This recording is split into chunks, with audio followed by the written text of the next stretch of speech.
এখন আমরা শুরু করতে যাচ্ছি বটম আপ পার্সারের হ্যান্ডেল পুলিং। প্রথমত আমাদের জানতে হবে হ্যান্ডেল কি। হ্যান্ডেল হলো আমাদের যে গিভেন ইনপুট আছে সেই ইনপুটের সাথে হচ্ছে আমাদের গিভেন গ্রামারের রাইট সাইডকে আমরা একটি সাবসেট হিসেবে প্রকাশ করব।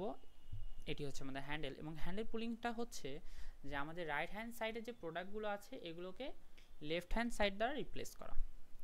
তো প্রথমত আমাদের এখানে মূলত টার্গেট থাকবে হচ্ছে যে আমরা হচ্ছে আমাদের স্টার্টিং সিম্বলে পৌঁছাবো, অর্থাৎ আমাদের এখানে স্টার্টিং সিম্বল হচ্ছে ই, তাহলে আমরা ইতে পৌঁছাবো প্রথমত। এটা হচ্ছে আমাদের টার্গেট। তো আমরা আমাদের কাঙ্ক্ষিত স্ট্রিংটি লিখে নিলাম। এবার আমরা দেখব যে হচ্ছে প্রথমে যে স্ট্রিংটি আছে একে কাকে দ্বারা রিকগনাইজ করা যায়, এফ কে দ্বারা রিকগনাইজ করা যাচ্ছে, তাহলে আমরা এফ লিখে নিলাম।